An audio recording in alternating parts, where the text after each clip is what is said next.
लग्नाचं आमिष दाखवून मावस बहिणीला पळवून नेऊन तिच्यावर अत्याचार करणाऱ्या आरोपी मावस भावाला बुलढाणा जिल्हा आणि सत्र न्यायालयानं 10 वर्षाच्या सश्रम कारावासाची शिक्षा आणि 5,000 रुपये दंड ठोठावला आहे.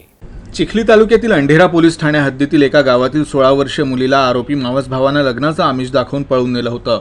या प्रकरणी मुलीच्या वडिलांनी दिलेल्या फिर्यादीवरून मावस भावाविरुद्ध पोलिसांनी विविध कलमान्वये गुन्हा दाखल केला होता. या प्रकरणाचा तपास पोलीस उपनिरीक्षक प्रकाश मुंडे यांनी करून दोषारोप पत्र बुलढाणा येथील विशेष न्यायालयात दाखल केलं होतं.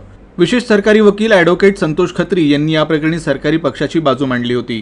त्यानंतर आरोपीला शिक्षा सुनावण्यात आली. सरकारी पक्षाकडून 10 साक्षीदार तपासण्यात आले. पीडित मुलगी आणि तिची आई फितूर झाली होती, तरीही त्यांच्या उलट तपासात आरोपीविरुद्ध गुन्हा सिद्ध होईल इतपत पुरावा मिळाला. त्यामुळे जिल्हा व सत्र न्यायाधीश R.N. मेहरे यांनी आरोपी मावस भावाला 10 वर्षांच्या सश्रम कारावासाची शिक्षा सुनावली आहे. पोलीस स्टेशन अंढेरा हद्दीमध्ये एक अल्पवयीन मुलीला पळून नेल्याबद्दल तिच्या वडिलांनी तक्रार दिली होती. पोलिसांनी तपासाअंती आरोपीला पीडितेसह पोलीस स्टेशनला हजर केलं आणि आरोपीला अटक केली. प्रकाश मुंडे PSI यांनी तपास करून दोषारोपपत्र जिल्हा न्यायालय बुलढाणा येथे दाखल केले. त्यानंतर सदरचे प्रकरण हे माझ्याकडे चालवण्यासाठी देण्यात आले.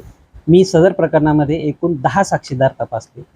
त्यापैकी पीडितेची आई आणि पीडिता हे फितूर झालेले असताना सुद्धा त्यांच्या उलट तपासामधून आरोपीने कृत्य केलेले आहे ही बाब न्यायालयाच्या पटलावर आणली. माननीय जिल्हा न्यायाधीश मेहरे साहेब यांनी आमचा युक्तिवाद ग्राह्य धरून आरोपीस कलम 376, कलम 363, 366A, पोक्सोचे कलम 6, पोक्सोचे कलम 10 नुसार 10 वर्षाची शिक्षा आणि 5,000 रुपये दंड ठोठावला.